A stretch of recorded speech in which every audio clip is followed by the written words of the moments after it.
Afternoon, everyone. My name is Jean Oy. I'm professor of political science and also the director of the China program at the Asia Pacific Research Center. And today I'm pleased to welcome you to our continuing series that's titled Biden's America, Xi's China, What's Now and What's Next?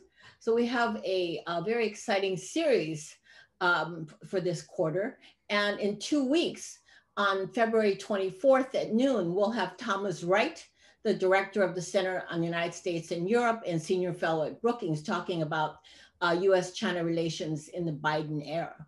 But today, I'm very pleased to welcome Oriana Mastro, who will be talking about military competition with China, harder to win than the Cold War. And Professor Mastro will be talking about how the changes in technology, geography, and alliance systems complicate US efforts to enhance military deterrence posture against China. And it's particularly a pleasure to have Oriana as a speaker because she actually got her BA in East Asian Studies from Stanford University. And the last time I looked, she was sitting in my Chinese politics class. So she's gone on and done great things. She's got her, she left Stanford and went to Princeton for her MA and her PhD. And this is actually her first year at Stanford. She joined us in August as a center fellow at FSI and with the primary affiliation at APARC and at CISAC. And one of the really unique, I think, and additions about Oriana is that she is also continues to serve in the United States Air Force Reserve, for which she works as a strategic planner at the Indo-Pacific Command. And prior to this, we sort of stole her away from the Edmund Walsh School of Foreign Service at Georgetown University. And she's written widely, and her book came out a couple of years ago, The Cost of Conversation, Obstacles to Peace Talks in Wartime. And so I'm just delighted to have her speak. So with that, Oriana, I turn it over to you and welcome back. Yeah, thank you. Thank you, Jean, for that great introduction. It has been the past couple of months great to be back at Stanford. As she mentioned, I did get my undergraduate degree in East Asian Studies and started studying China and international security a very long time ago at Stanford. So it's really great to be back home. As Jean mentioned, I do have additional affiliations to my Stanford affiliation. So I just want to clarify that today the comments I'll be making are my own views and do not represent those of any organizations or other government agencies that I have been affiliated with in the past or are currently affiliated with. So today I want to talk about military competition with China and whether it is harder than it was during the Cold War. The big impetus for this current research project I am embarking on was this idea that right now everyone wants to talk about, is the great power competition with China like the Cold War? And I've heard a number of arguments, and I'm sure everyone on this call has as well, about how it is so different, right? We still engage with China. They're a strong economic partner. They are engaged in the international community. They're not trying to overthrow the system, et cetera, et cetera. We also hear ways that it is similar, that, China is revisionist in some ways. We have the military competition, et cetera, et cetera. But all the ways that it is not like the Cold War tend to focus on how things are better, right? How things are better with China than they were with the Soviet Union. I had some suspicions, however, doing my research for my book, that there were a lot of ways our relationship, and especially in the military side, are more difficult with China than the Soviet Union. So I'll just provide this one anecdote that really surprised me. And I must sort of confess that I'm a China expert. So I come to this issue as a China expert and not as an expert in the Soviet Union. So there's a lot of individuals who now write about China who actually know much more about the Soviet Union. That is not me. So this was very surprising to me. But I was in the archives reading through some messaging between the Soviet Union and the United States during the Vietnam War. And during this war, we would, the Soviets would complain that we would engage in bombings while they had military people on the ground advising the North Vietnamese, and we would apologize, but say we had to do that, because certain supply routes were of a threat to our forces. And this type of interaction, like the diplomatic exchanges, direct exchanges between the Soviet Union and the United States, I thought to myself, I have never heard China and the United States talk to each other this directly. There is still so much more difficulty in many cases of communicating intentions, resolve capabilities than there seemed to be in the case of the Soviet Union. So this really inspired this current research agenda, which is trying to look at deterrence theory and the ways that we can enhance deterrence and defeat aggression if absolutely necessary in the case of China. And if there are lessons to be learned from the Cold War, are some of those lessons that, this is actually much worse than it ever was with them. So the beginning of this project is the assumption, and I think it's a relevant assumption, that the goal of US military strategy has been to deter and defeat Chinese aggression in the Indo-Pacific. If you look at our national security strategy, the 2017 national security strategy, it very clearly says that the United States needs to have this capability, a forward military presence, capable of deterring and, if necessary, defeating any adversary. And there have been many studies on the balance of power between China and the United States. I myself have conducted a number of them, whether it is, China and the United States in the South China Sea, China and the United States vis-a-vis Taiwan, that look at, these specific issue areas and that evaluate the performance of each side in particular contingencies.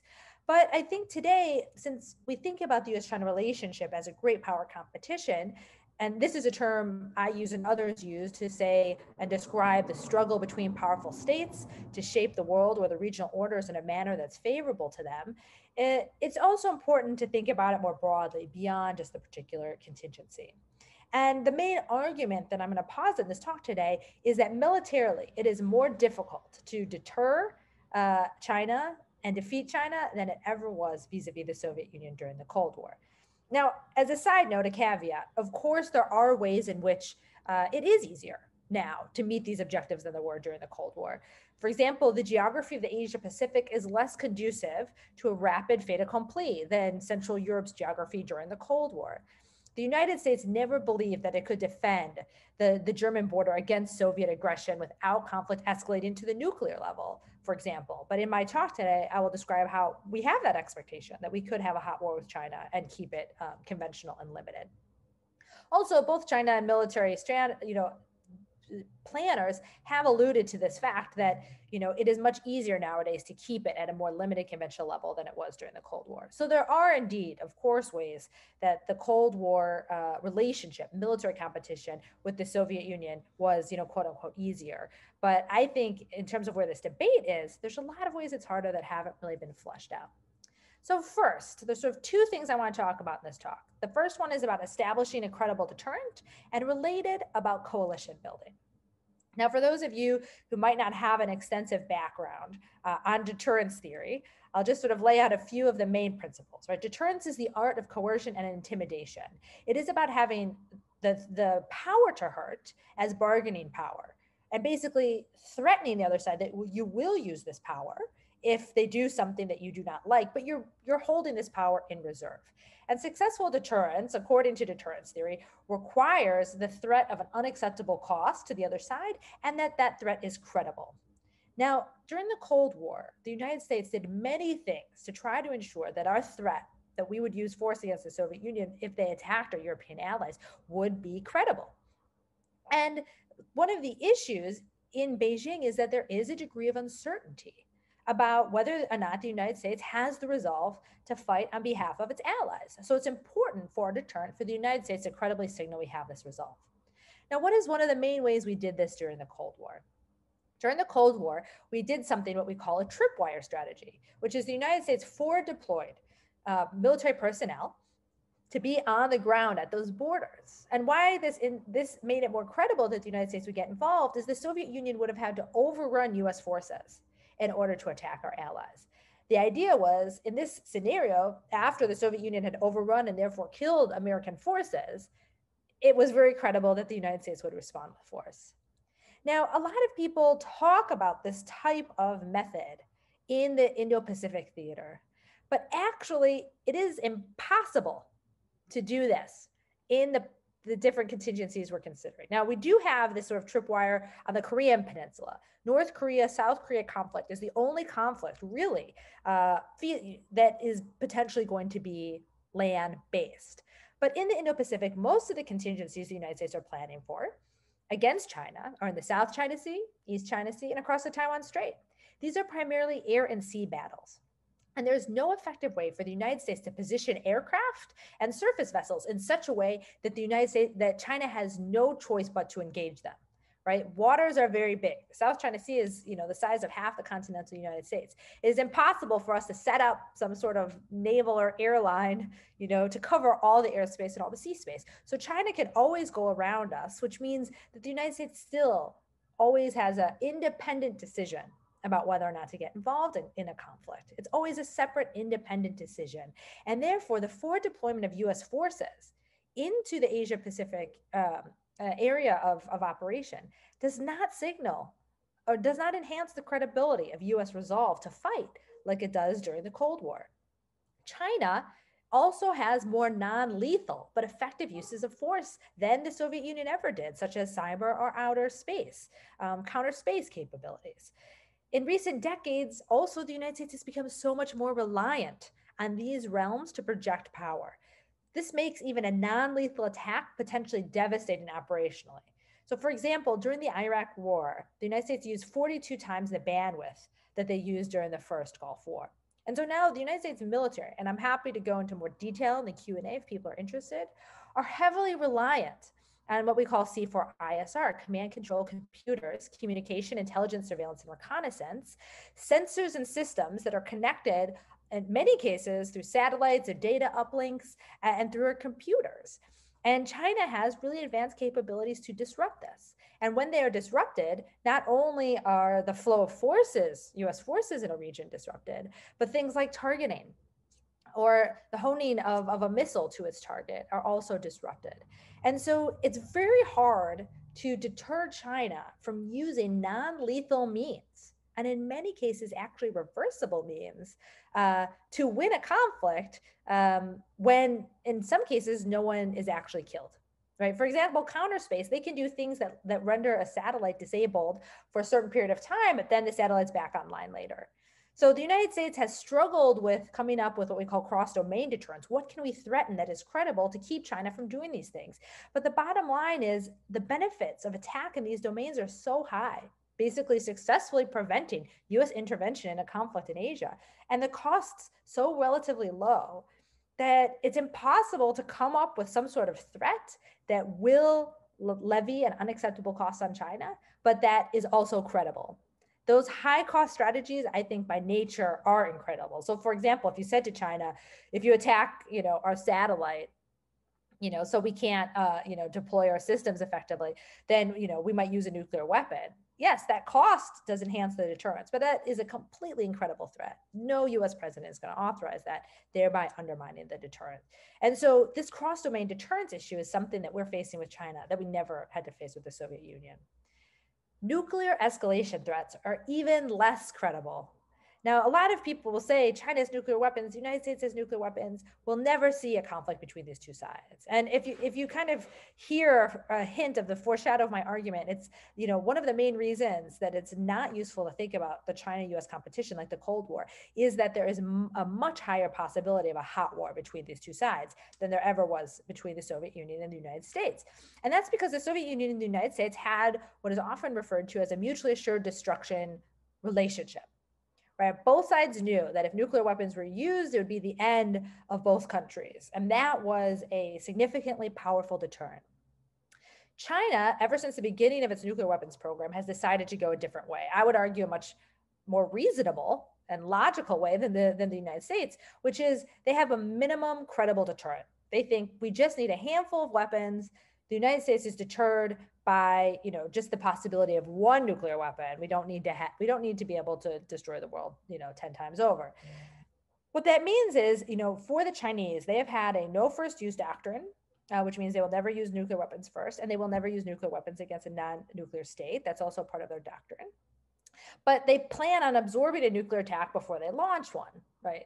And so this creates a different type of dynamic. There's no longer the fear that any conventional conflict would actually escalate to the nuclear level. Now, there are some non-China specialists who focus on functional area of expertise like nuclear weapons or great power competition, who theoretically or in a logical sense would say, maybe China, maybe this no first use doctrine is not a real thing, or it's possible that if they felt like their nuclear weapons program was adequately threatened, then they would use nuclear weapons first.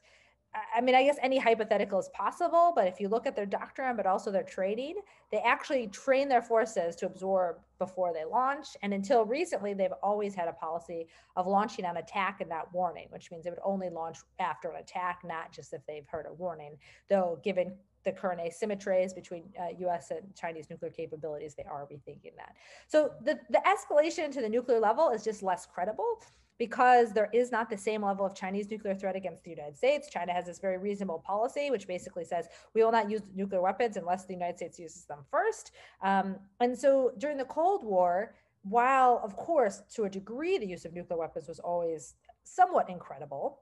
And so the United States and the Soviet Union did a lot of things like, automating the decision-making to make it more and more credible. It is even less credible because we don't have a mutually assured destructive relationship with China. And moreover, the things we're fighting about, China is not trying to occupy US allies, right? Taiwan, an informal ally, is the exception. But most of the territories under dispute between the United States and its allies in Beijing are actually relatively unoccupied. Right, so West Berlin had a population of 2 million people. The disputed Spratly Islands has maybe a population of the low hundreds. So again, this idea that over conflict over those islands would escalate to the nuclear level is just less credible. And what that means is without that nuclear deterrent at the higher level, there's less deterrence at the lower levels. There's no longer this fear. If we start a conventional conflict, that means we have to be prepared for nuclear war, which opens up the space for more hot wars at the lower level. Another reason I think deterrence is more difficult concerns what the United States is trying to deter. The United States is trying to deter China from establishing a sphere of influence in Asia, which is predicated on Beijing regaining territory it considers its own. But in the Cold War, the United States did grant Russia a sphere of influence, right? The United States never attempted to deter Russia from joining with 14 other republics to become the Soviet Union. The United States also basically conceded the occupation of Eastern Europe and reacted very tepidly to the Soviet invasion of Czechoslovakia. So in other words, the United States was attempting to prevent the Soviet Union from further peripheral expansion. But by definition, Moscow had its sphere of influence and it had expanded to the areas that were most core to its interests already. And then we were trying to deter further expansion. But in China's case, the United States is, and I think this is the right policy, so I don't mean to criticize it, but the United States is unwilling to concede a parallel sphere of influence. And Beijing sees it necessary, right? Unification with Taiwan, control over what we refer to as the first island chain, the waters in the South China Sea and East China Sea, for its national survival. And so the benefits to Beijing of expanding to these core areas are so much higher. Right? Taiwan matters much more to Beijing than Paris did to Moscow, right? Those were peripheral areas that they might expand to. And so while president after president has attempted to rebalance US military efforts to the Asia Pacific, it's also the case that the American people have been slow to get on board. If we want to show the credibility of US resolve to fight in a contingency against China, it's not helpful that, recent Chicago poll said that 61% of Americans still believe the Middle East is the most important area of the world for US security interests. Only 12% of the American public believes Asia is even important to national security interests. And given that response, it's probably an even lower percent that would say it's worth fighting a war with China to protect allies and partners and maintain the US position there. And so the Soviet Union was also, much more a bigger threat to partners and allies of the United States, which made it easier for the United States to signal that it would be willing to fight on behalf of those countries.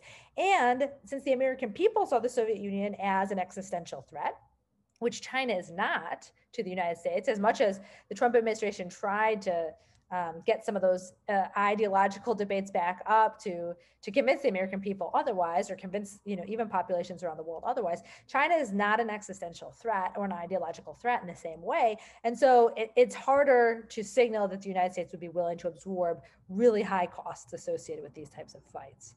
But since I mentioned partners and allies, I want to pivot to the second component, right? The first is there are a number of reasons why it's harder for the US deterrent to be credible, right? That China, we can't have tripwires. China has options for non-lethal but effective uses of force. Nuclear escalation threats are less credible. And what we're trying to deter is a lot harder than it was during the Cold War. The second component of why military competition is harder is about building a coalition. A key part of the challenge of regional defense involves rounding up a strong group of partners committed to opposing Chinese hegemony. And this includes their willingness to provide the United States with operational support that Washington may need in terms of military access, force posture, logistical, economic, and diplomatic support in a crisis. It is much harder to build such a coalition now in the military competition with China than during the Cold War against the Soviet Union for several reasons. First and foremost, history has happened. So what that means is China looked at what happened to the Soviet Union, and in particular, the countervailing coalition that the United States formed with Western, largely like Western prosperous democracies, and in some cases autocracies that were still in existence in Asia at that time, formed against the Soviet Union, which made it harder for them to compete. So China's grand strategy and foreign policy strategy has had the primary goal of preventing a countervailing coalition from forming against it. And they've been very adept at this. China has tried to pursue, for example, partnerships instead of alliances, so as to not alienate US partners and allies. They've engaged in close economic cooperation with partners and allies so that they see the benefit of continuing to work with China and the downsides of potentially alienating or upsetting China. China also asks a lot less of countries than the United States or the Soviet Union ever did when it's trying to build its partnerships and a lot deep, partnerships with other countries. So the United States is asking countries in Asia to potentially put their security and prosperity on the line to support US efforts in a contingency. China, in contrast, is not asking for any support. So unlike the Soviet Union, which both sides, the Soviet Union and the United States, were making demands on other countries in their alliances, what China is asking of countries in the region is basically neutrality, just not to do anything, right? Because militarily, and this goes to the geography question, the Soviet Union was trying to project power across vast distances. They wanted to be a global military power. China does not have those same ambitions. And I'm sure this is always a point that comes up a lot in Q&A. I think China wants to be a global power, but they are happy to rely on political and economic means to exert influence in regions such as the Middle East, Africa, and Latin America. I do not believe they have the same plans to have a global power projection network as the United States and to have foreign military intervention as a key tool of their foreign policy, largely because they see it as ineffective and draining, and that if they're dominant in Asia, that makes them a superpower, right? They don't have to be dominant militarily in Africa to be a superpower. Asia is the economic, political, diplomatic center now of the world. And so they think they just have to be dominant there. So I do believe they want to have that military hegemony in Asia, but not in the rest of the world. So what this means is that, the United States has to project power from the United States to China. And meanwhile, China doesn't have to. So militarily, they can operate effectively from their own bases. And so when it asks only basically for neutrality, this is so much easier politically for regional leaders to grant in the case of a conflict. And in all likely contingencies, China plans on fighting whoever they're fighting, directly, and maybe the United States, but they've worked very hard to ensure that other countries, even US allies, remain neutral in any sort of conflict. And so what this means is that as power projection, this is so core to the US role in Asia. And this is so much harder for the United States in Asia than it was in Europe because to a great degree of the sprawling geography of Asia. Right, the vast distances that the United States has to project power in Asia, make it very, very difficult. So, for context, the South China Sea is larger in square miles than all of Western Europe. And to prevail in any conflict against China, the United States is going to have to operate from bases and places in the region, but securing pledges of support from countries in the region that would not be directly involved in that contingency have been all but impossible. Partners and allies in Asia have not formed any sort of multilateral mutual defense organization like NATO, and even the two closest US allies, Japan and South Korea, consistently refuse to work together to broaden any meaningful defense cooperation. Part of this is the complex history between these countries. Part of it has to do with the fact that they don't have the same threat perceptions and interests across countries like they did in Europe. And part of it is also because there are benefits associated with the relationships with China that they don't want to alienate China. So there are much sharper trade-offs for US allies and partners in Asia than there were during the Cold War in Asia or in Europe for that matter. So it makes it a lot harder to build any sort of US coalition against Chinese aggression. And the ability of the United States to build such coalition, or the Chinese belief that the United States could build such coalition if they, for example, attack Taiwan, is so central to the US deterrent. And this is partially because the PRC has relatively more resources to draw close even US allies. And Beijing does not present a clear and existential threat to most countries in the region, right? We do not like that China more and more is relying on coercion, but I'm willing, to bet my life that they don't want to occupy Japan, right? Occupation is no longer kind of part of the goal. Yes, they have this dispute over the Senkaku Diaoyu Islands, and they most likely, want to occupy those. But it's not the case that we're thinking that in this military competition, we have to protect South Korea, Japan, the Philippines, or Australia for full-on Chinese occupation. And so what this means is that these countries, while they do choose the United States as a security partner of choice, it isn't an existential threat. And so it's not worth the type of trade-offs necessary economically. The cost of alienating Beijing in peacetime are so significant to any player, right? The number one trading partner of most of US allies and partners is China. This obviously was never the case in the Cold War, in which the Soviet Union was completely isolated from US allies and partners. The European Union is similarly economically interlinked with China. The EU just finalized an investment agreement with China. And so the Soviet Union did not have this kind of power or opportunity over US allies during the Cold War, as there was little trade between them. So China doesn't present the same level of threat to countries in the region as the Soviet Union did, and they present much more opportunity than the Soviet Union did. China has vast economic resources that it can bring to bear in this military competition to potentially buy off potential partners of the United States. But also, these economic resources is another reason why it's difficult to compete. I forget the exact numbers, but in terms of investing in military modernization, right? We know that China is investing, billions and billions of dollars. And the Soviet Union largely collapsed because of internal economic issues. And if you look at the proportion of Soviet spending on their military versus US spending on their military, right? In 1961, for example, the ratio of Soviet to American gross national product went from 48% to about 51% in 1969. So they were about half the size of the US economy. And during the height of the Cold War, the United States spent about 9% of its GDP on defense, while we spend 3% now. Now, those numbers might have been a bit confusing, so let me just lay it out for you.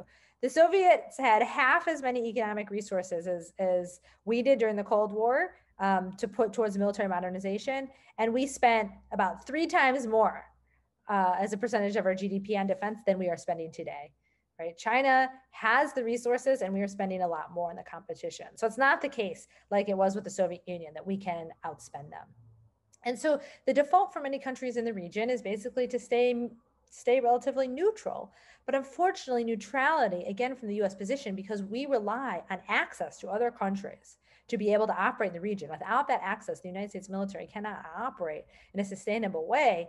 Neutrality means siding with Beijing, in effect. And this is just Asian allies that might potentially be more threatened by Chinese military growth. Obviously, European allies are even more reluctant to involve themselves. During the Cold War, the Soviet Union did present a threat to US allies in both theaters. But today, China does not present a real military threat to Europe. Now, people might say the threat perceptions in Europe have changed recently and they've gotten a bit harsher on China, and that's true. But that's mostly because of domestic political interference issues. I think China severely miscalculated on this issue, and it does create a perception of threat in some European capitals, but it's not a traditional military threat. And so there is no discussion, should NATO, will the UK or France or whatever be fighting China over Taiwan, right? The European countries do not fear direct attack from China. And they do not fear Chinese invasion, and I think rightfully so. And so this disparate threat perceptions makes it harder than it was during the Cold War for the United States to coordinate any allied support and its military competition with China, even in peacetime, since the potential wartime dynamics very much influence peacetime thinking. Now, I think I alluded to this during the Trump administration. The United States tried to leverage ideological differences to encourage coalition building, right? In a speech on the future of the free world, then Secretary of State Mike Pompeo warned that China was more dangerous than ever, that China, quote, is increasingly authoritarian at home and more aggressive in its hostility to freedom everywhere else. National Security Advisor Robert O'Brien said, we should not be concerned only for the Chinese people, but for ourselves. Xi Jinping's ambitions for ideological control are not limited to his own people. But appealing to these ideological differences is also more difficult now than it was during the Cold War. Yes, China is a communist autocratic regime, like the Soviet Union was. But unlike the Soviet Union, they have no desire to overthrow democratic regimes or to prop up client states around the world. China has no real allies to defend, has never deployed troops abroad outside of multilateral constructs like the United Nations or the Gulf of Aden anti-piracy mission. It does not leverage arms sales as a main tool of influence. And for all these reasons, even though the United States has tried this rhetoric of they are dangerous because they are an autocracy or they are authoritarian, most countries, they don't like the growth of the Chinese military. They think it's a bad thing, but it's not the same level of ideological threat, primarily because China is not trying to replace democracy with autocracy in the same way the Soviet Union did. I think, this is anecdotal. There was a recent New York Times story, for example, of how many Chinese students, go back and want to go back to China after they study abroad. I think it's telling that the Soviet Union had to put up a wall, to keep people in. China does not have to do that. So I don't mean to be apologetic for the regime, but I think the nuance and the different levels of control is important. A lot of conservative strategists refer to China as a totalitarian regime. And of course, there are totalitarian pockets, right? If you are Uyghur, if you are Tibetan, especially minority pockets, then you are experiencing a totalitarian, autocratic, communist single-party regime. But in a lot of China, there is a degree of a higher degree of freedom that existed during the Cold War in the Soviet Union. And the ideological threat in terms of China trying to push that threat out to the world just isn't there. So, to sum it all up, pundits and scholars alike are currently debating whether the competition with the United States and China resembles that between Washington and Moscow during the Cold War. In this discussion, what I've tried to do is highlight one reason I think such a comparison is problematic and potentially counterproductive. In some ways, it is more difficult to deter and defeat China's aggression in the region. So I think what this means is that the United States has to avoid relying on the same Cold War tools and strategies of competition, even if they were effective decades ago, right? Trying to convince Beijing that Washington is willing to pay the same costs to defend Taiwan that they're willing to pay to gain Taiwan is not going to work, right? Instead, the United States needs to have such a preponderance of military power that it can credibly communicate that, yes, it's not willing to pay such high costs, but it won't have to because of its military capabilities, that it can fight a war at an acceptable cost. Ensuring the United States is the security partner of choice in the region is no longer sufficient to compete with China, as many countries have these strong economic relationships with China. Instead, I think we have to rethink our alliances and demonstrate to partners that we can protect them not only from military attack, but also other types of costly behavior that Beijing might leverage against them, such as economic coercion, right? as I said before, I don't think the threat is, Chinese invasion of Australia. It is that, China stops buying Australian wine. Currently, China is engaged in an economic coercion campaign against Australia. And there's nothing in our alliance that suggests the United States should do anything about that. So I think we have to retool and rethink our alliances to build resiliency among our partners across the spectrum, not just against military attack. So these are only a few examples to highlight how Cold War thinking, I think, is a way to lose the competition with China, and why this is not a useful framework for thinking about what we are currently facing vis-a-vis China. And we have to think more innovatively in terms of how to deal with what is indeed, in some cases, a military threat. But of course, the great power competition, China is not a threat in all aspects, in all areas. And that is one of the main reasons why this is actually much more difficult than it was during the Cold War. So I will conclude there and open it up to any questions anyone in the audience might have. Thank you, Oriana. That was very interesting and very thought-provoking. Let me just start out, because in your comments, I think you rightly stress the importance of the economic factor, particularly in terms of the why it's more difficult to form coalitions against China. But I'm wondering also about your first point regarding the sphere of influence. I mean, in a sense, isn't that also perhaps why? Because the fact that China is its economic strength and is an economic competitor with the United States, whereas in the Soviet Union, it was a competitor, but not necessarily economically. So the question is sort of like, why are we unwilling to concede this sphere of influence? I think. Yeah, in other words, right, because you said that we allowed the Soviet Union to, but not China. And I'm asking, is that also in large part because of the economic implications? So I think that makes sense from a logical point of view, but I think a lot of it more has to do with some narrow military thinking on these issues. A lot of it, I think, has to do with the change of perceptions of U.S. power in the post-Cold War period.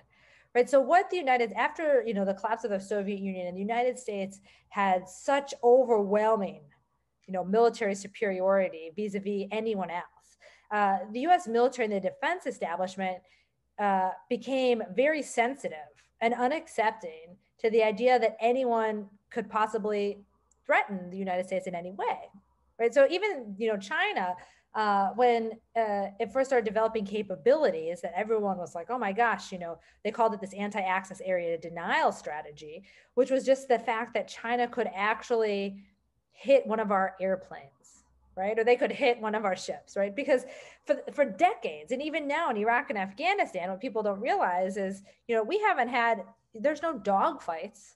There's no other aircraft up there with us, like fighting us. And so there was a whole decade, I think, in the Pentagon in which people were trying to strategize, can we go back to where China can have no impact on us?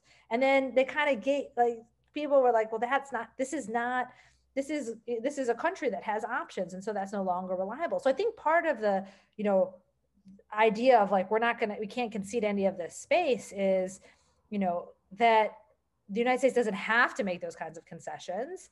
And now we're in a situation where, making those concessions also has operational risks associated to it, because China wants that space because it makes it even harder for the United States to deter them. Right? That's why China wants that space. The US is a force of good in the world, according to me, an American with a military affiliation, right? Like, I have very optimistic and positive views of the United States, but we have to be realistic that there's some countries in the world that do not trust US decision-making, and China is one of them. They don't think the United States will only attack them if they do something horribly wrong. They think the United States might attack them just to maintain its position in the world. And so being surrounded by the US military, which is what China has been, if you look at where US bases are in our operations, does not make China feel secure. So one of the main reasons they want that, sphere of influence, basically control over the waters in the South China Sea and East China Sea, is to push the US military farther back. So that every time the United States gets upset about something, we don't go threaten them with military stuff. Right. So I think a lot of it has to do with this military history of the Taiwan Strait crisis of 95, 96. They feel like they're dealing with this internal issue in Taiwan. The United States sends an aircraft carrier close to the strait to say, stop it. And at that time, they had no option but to stop. And so the lesson they learned was, let's not let that happen again. Next time, let's have an option. And that's how they developed a system to hit aircraft carriers. So I think a large part of it just has to do with, it was too late for us with the Soviet Union. After World War II, all that kind of stuff happened in the midst of all these other conflicts and crises. So by the time we were competing with the Soviet Union, it was already a done deal, and we couldn't get them to roll it back. But now with China, we're in this situation where the growth has been more gradual. Okay. We have a lot of questions, and a lot of them actually are on Taiwan. And so there are a couple that are related. One, this former Secretary of State Rex Tillerson has stated that he believes we will be at war with China over Taiwan within this decade. And then another similar related one is, how would you weigh Taiwan's role in this seemingly combative relation between the US and China? Unlike the Cold War, nowadays Taiwan holds a few highly impactful resources such as advanced semiconductor manufacturing, et cetera. And the question is, would Taiwan ever become the fuse of a US-China hot war? So it's hard for you to start with this question because now I'll just sound like this huge pessimist, because there's so many areas where I think, cooperation, engagement with China is absolutely, the way to go. There's so many positive sides of this relationship. One being, there's no hostility between the American people and the Chinese people. As spending time in Beijing, and I spent time in Beijing, we just have differing viewpoints on things. We have conflicts of interest, but this is not, existential ideological competition. That being said, I don't agree with most of what the past administration did in terms of I thought they were undermining the U.S. ability to compete with China, but I do agree with that assessment about Taiwan. For a number of reasons, I think it is very likely that China is going to use force against Taiwan within the next 7 to 8 years. And so let me just sort of lay out what changed my thinking on this. For many years, Taiwan was not center focused. Things were relatively stable across the strait. China kind of wanted to keep the status quo.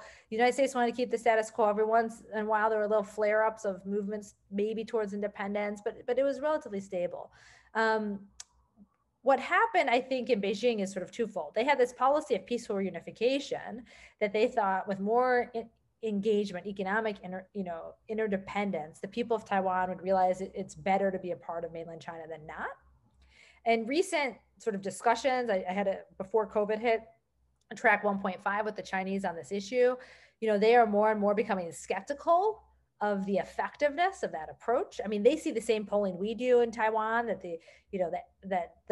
the viewpoint of the Taiwan people is more and more that they do not want unification with Beijing. That policy does not seem to be working from their point of view. And for the first time, they have now military capabilities to take Taiwan. So what people maybe don't realize is, when I first started studying this issue, I edited a book on cross-strait military balance.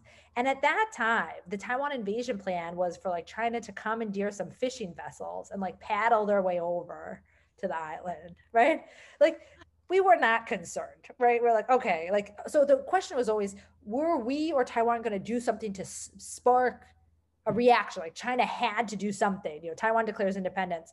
They're going to get those fishing vessels and march on over. But now I don't think the viewpoint is that we spark something. It is that they are now looking for an opportune time to do it. So now for the first time, they just finished their military reforms last year. I think they want maybe a handful of years to continue to do exercises to really hone their joint operations capability. But for the first time, their military can now launch an amphibious assault on Taiwan. I don't mean to suggest that means that they'll do it, but I think it changes their thinking that that's an option. And then something else that kind of changed my viewpoint on this, Xi Jinping had made statements that he wanted to see progress towards unification. Different than maintaining the status quo, preventing independence was no longer good enough. He wanted to see progress towards unification. I dismissed all these statements because I thought, well, he'll be out of office, in a couple of years, so no one's going to hold him to this. So once he actually got rid of those term limits, those statements took on a different meaning. And some of which he said, he's not going to pass this down generation to generation. And I'm sure, Jean, you've talked to people in Beijing too. I mean, it seems to me that the conventional understanding from the average Chinese person that I speak to is that this issue will be resolved, meaning unification, before she steps out of office. And so a recent Global Times poll, which is a very nationalistic Chinese newspaper, asked the Chinese people, what do you think about this Taiwan issue? And the vast majority said they think it should be resolved in 3 to 5 years. The second most popular answer was 1 to 2, of which 75% of those that responded said that they felt like it would require a major war. And that they were on board with that. So armed reunification is becoming much more popular in Beijing. And I think, that is what we need to be trying to deter. And that's also much harder to deter because it's about capabilities. I think this idea, like our resolve to defend Taiwan, I mean, the Chinese are planning for our involvement and they still might do it anyway if we don't have the military capabilities to prevail. So for all these many reasons, I'm worried about Taiwan. Okay, well, there's another question, a related question on this. So I'm just going to continue down this path for a few minutes, because you also talked about, the changes in capabilities and strategies, including things like cyber attacks and such. But this person is asking, so basically what you just said. So you think that this is actually going to be an actual physical invasion as opposed to a cyber attack or blockade, and would you say that the cyber attack would not achieve the goal? And then also going on, sort of the question, the question is about making it too costly for China to intervene. What would make it too costly? I mean, isn't this going to be a concern? So I'll start with the costly issue. I mean, I firmly believe if you told Xi Jinping today, you could take Taiwan, but you'd lose your whole Navy, he would do it. I think the cost side is hard because the benefit of retaking Taiwan, and also side note, that means you've defeated militarily the United States. That is such a huge benefit that the costs are hard. So I would say deterrence by denial is probably more effective.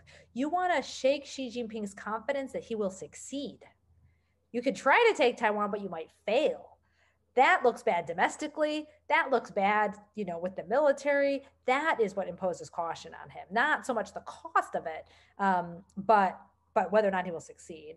One caveat to the cost conversation is that, we always focus on the vertical escalation, that we can impose costs on China. One type of cost that I do think is effective is horizontal escalation. China does not want a countervailing coalition to form, especially, in this conflict or over the long term against their rise. But their diplomacy has worked very hard to convince countries that Taiwan is a unique issue, right? How they treat Taiwan is not indicative of what type of country they are more broadly. So they think they'll be relatively effective at other countries kind of staying neutral and saying, this is, we're staying out of it. If they felt like the United States could actively and, successfully build a coalition against them in wartime, but also, peacetime, whether it be economic sanctions or other types of things for this behavior, I think that would deter them. So I think horizontal escalation is possible, is a deterrent, but it's just a lot harder. So is the best deterrence? I mean, what might the U.S. do to prevent this? And your scenarios are increasingly likely that this is going to happen. Yeah, so I think, we have to, first of all, have certain military capabilities. To get into specifics, we need land-based missiles in the second island chain. Anyone on the line who's very interested in operational specifics? Basically, we need to be able to saturate the strait with firepower such that no matter how much resolve they have to get across, they cannot get across. Right? Now, to the previous question of, why am I talking about a full-on amphibious assault when there are so many options that China has of basically coercion, right? I think the standard, playbook has been, it's better to coerce Taiwan to capitulate versus this brute force kind of amphibious invasion. the credibility of US deterrence and our ability to defend, ironically, work at cross purposes. So what I mean is the more credible our deterrent, the harder it is for us to win. So let me lay out why this is the case. If our deterrent is credible, so China thinks 100% the United States is going to get involved, then they take out our bases first, right? They're going to have to fight the United States anyway. They take out our bases. We cannot operate. They can take Taiwan before we can even bring forces in that we need to defend. If they are not, so they don't want to do joint missile campaigns, blockades, right, to give Taiwan time to capitulate, because what this does is give the United States time to move more forces into the region. And they absolutely know that if the United States is given time to prepare to fight the war the way we want to fight it, the United States will win. But they don't want to fight the United States if they don't have to. So if our deterrent is weaker and that they're uncertain about whether or not we will be involved, then they might want to lean on the side of avoiding that involvement, which means you don't attack the United States, in peacetime unprovoked. You're not going to launch an attack on a US base because that means the United States is going to get involved. So if they think that the United States might not get involved, that means they don't attack the United States first, and they think they have time, then they will start with some of those lower level joint missile campaign, blockade types of options. So it's really dependent on what their perception is on the US willingness to get involved in the contingency, which direction that they're going to go. And so a question following on that, a question just came in.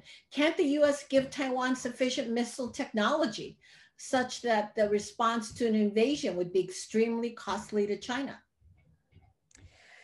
So in terms of missile technology, if it is kind of like a coercive thing, like, then Taiwan can attack mainland China. The problem with that on the cost side is, and there's no really elegant way to put this, right? China is a target sponge. China is so big and has so many targets that the United States could drop, obviously, short of nuclear weapons, like all the munitions that we have, and still not destroy their capacity to continue fighting. If the United States doesn't have that capability, it would be really hard to give Taiwan an adequate number of these types of systems that it could really knock out the operational capability. Now, if you're saying, attacks on Chinese cities, for example, like could the cost be high enough more in terms of the civilian side? This is something that has been debated a lot for US strategy in terms of air-sea battle, or some of these sort of joint concepts, because for a long time we're talking about these wars, they are across the strait, right? Even the United States until very recently wasn't considering targets on the Chinese mainland. And so that opens up a whole nother type of war. So there's kind of a debate of, if we escalate this to a very high level of conflict, in some ways the United States has an advantage, but in others we don't, because we don't have the same resolve that Beijing does. And so if then, we're like US homeland, Chinese homeland is kind of involved, that I think makes it even harder for us to prevail. But if the question is more like, then they have certain capabilities, to blunt the invasion force, right? It's not targeting, it's not a coercive capability against Chinese cities, but it's against, the landing docks coming in, that is the direction that the United States is trying to push Taiwan, is towards these more what we call asymmetric capabilities, right? Mining capabilities, missile capabilities. The problem is the United States cannot technically help Taiwan with those capabilities because our commitment is to only provide Taiwan with defensive weapons, and missiles are offensive weapons. And we also have some international law commitments about the proliferation of missile technology. And so I would say that operationally, that is good.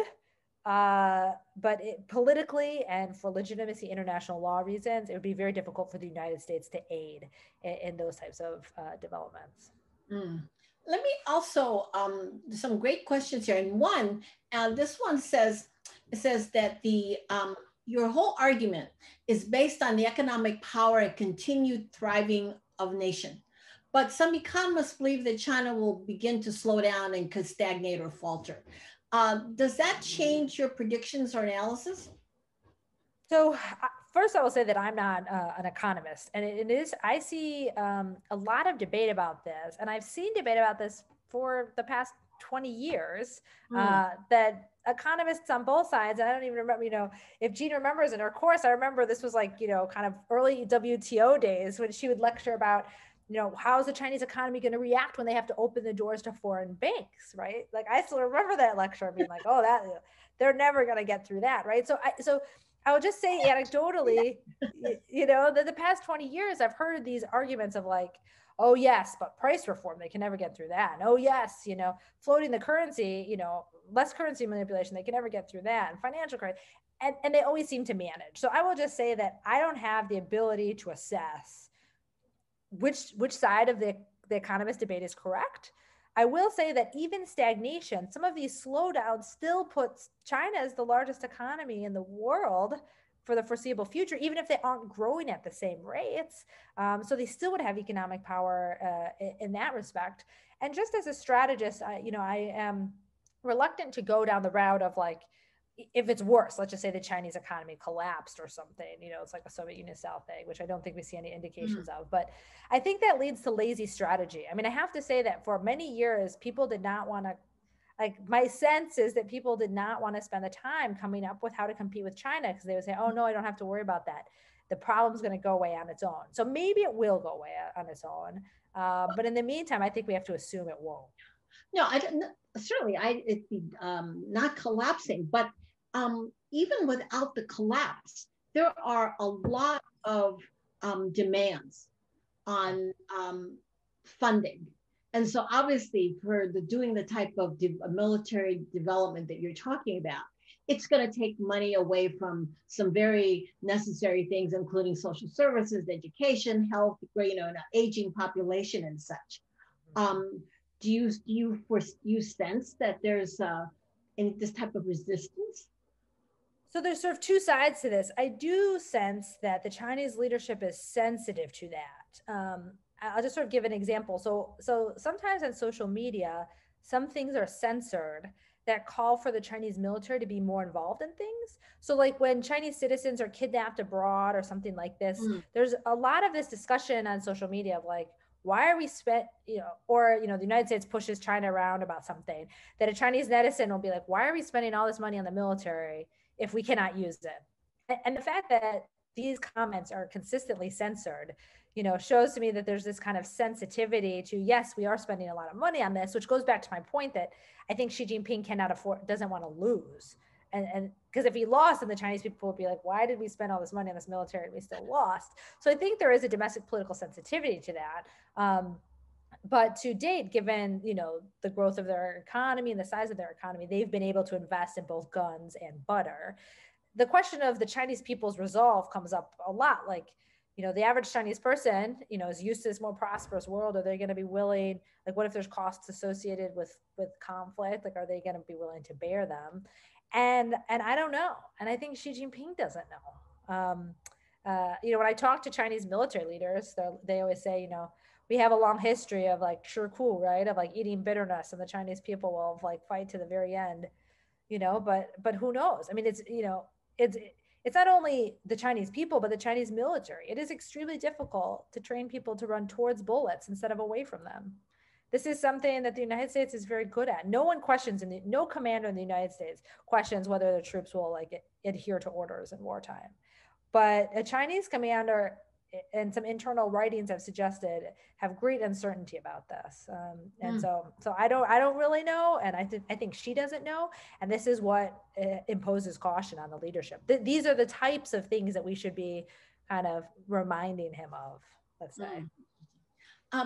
There's a question changing slightly. It says, if we need to prepare for more non-military types of coercive Chinese behavior, i.e., do we try to broaden our definition of national security to address non-traditional challenges, or do we security folks take a step back and reallocate resources towards strengthening diplomatic and economic arms of U.S. power? I think the first is I think we have to expand our definition of like our alliance relationships. And so in that case, if it means that we have to say that economic coercion is a threat to national security, we can go that route. I also just think it's, general protection of our allies and partners. We can just expand the definition of protection beyond military attack to other forms of attack on their societies, on their economic systems, or what have you.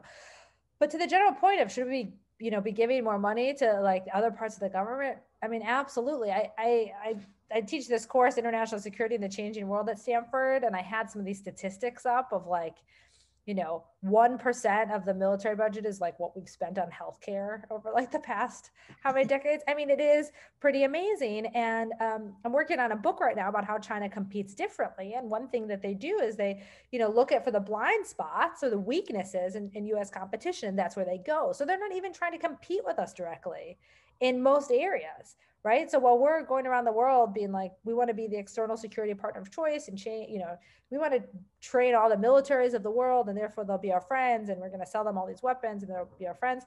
China's like, okay, have fun with that, guys. Like, we're not going to do that. So in the competition realm, they are competing by saying, okay, yeah, like have the United States, train your military. Great. Like, here's some Belt and Road money. Do you also want to be our friend? So I think we do have to, what the Biden administration is saying now, expand our domestic competitive base by investing more in education, healthcare, all these types of things to make us domestically strong and competitive, and then expand how we think about power and influence beyond the military tools. But military deterrence is the foundation for that. We should absolutely be leading by diplomacy, in multilateral organizations. All of that has to be central, but we can only do that if we have a foundation of deterrence in place. This is a somewhat related question, and this is one of the pillars of the Kantian peace, is the claim that economic integration is stabilizing and will make peaceful relations more likely. Compared to the USSR in the Cold War, China is a leading market and trading partner of most countries in the region, and you pointed that out. Logic would lead us to expect that the region would be more peaceful and stable than during the Cold War. And it goes on to say, and in fact, we have seen so far much less hot conflict in the region since 1989. China has not been involved in a war since 1979.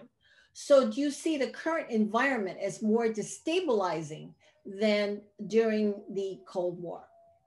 So the first thing I will say about the Kantian piece is I had an article a couple years ago in Survival in which I went through the three kind of mechanisms that political scientists, the three main ways that economic ties are meant to prevent war.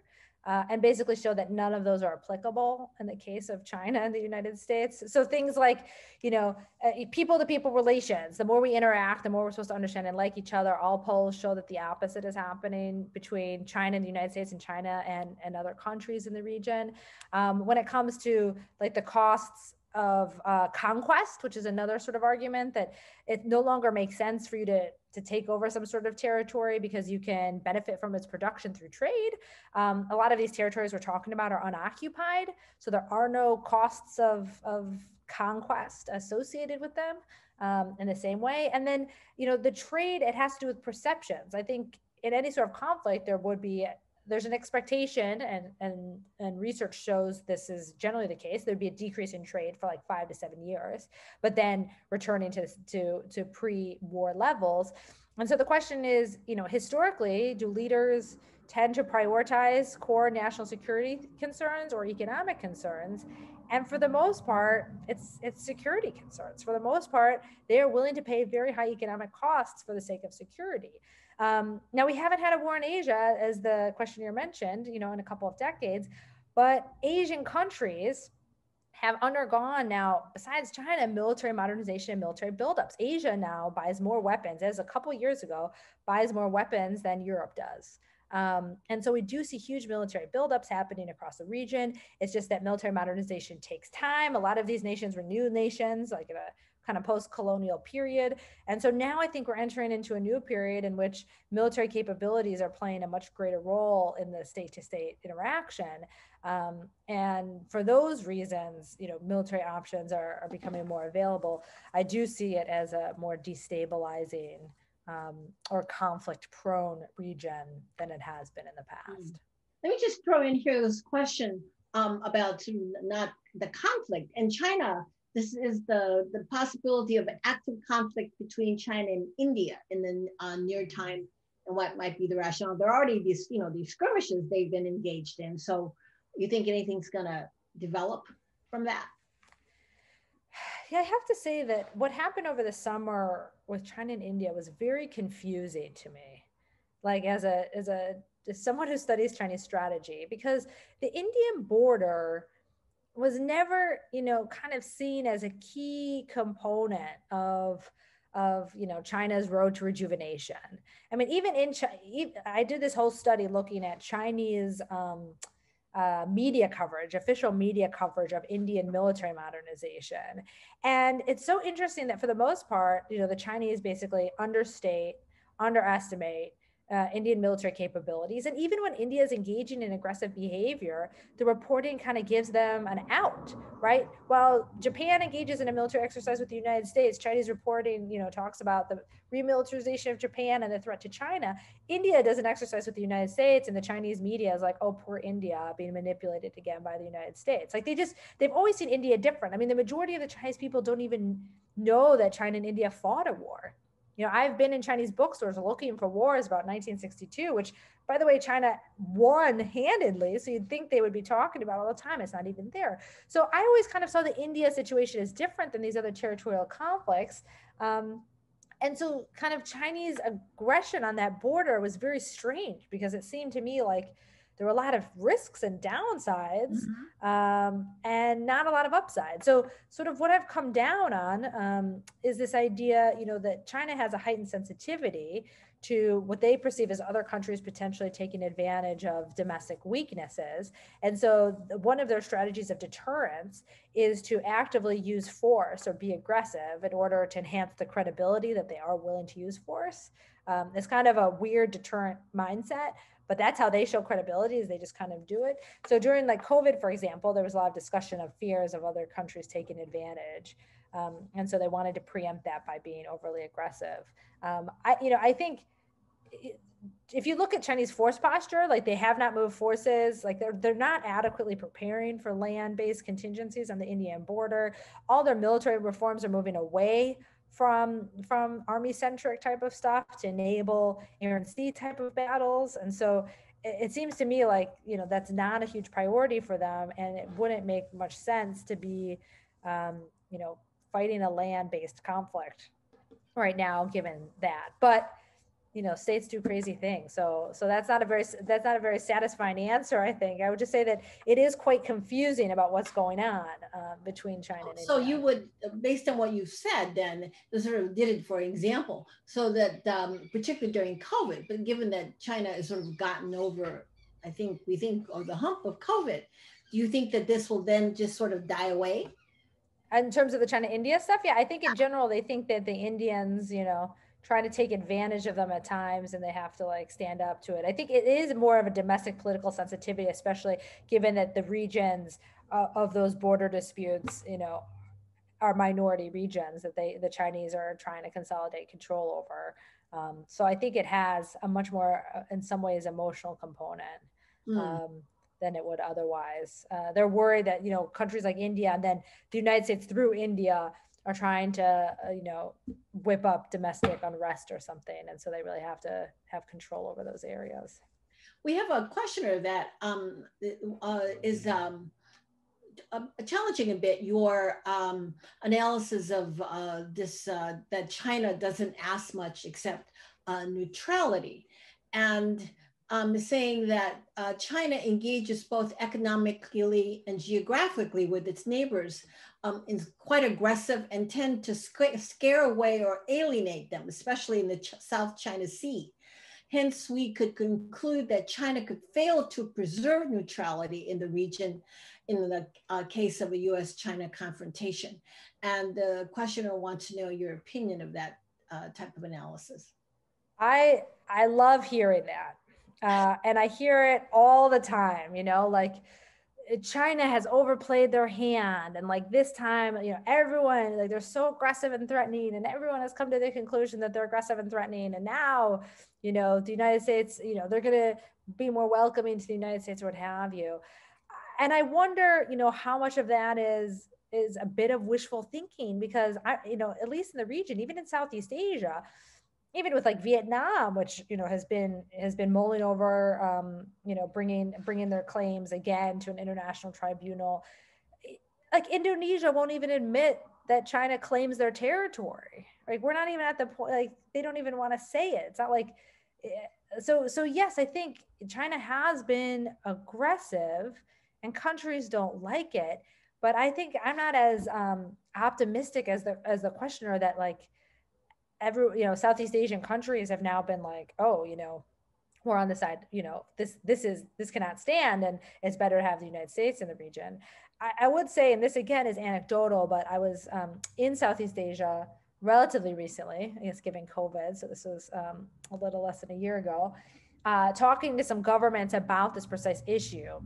And there was a very disturbing line of argument that emerged. And again, this was only a handful of people, so I don't mean to suggest it's everyone, but I asked them, if you are 100% confident that the United States would, fight China in the South China Sea, right, would come to your aid, and we would protect your claims there or whatever, would you then side with the United States now and to help us?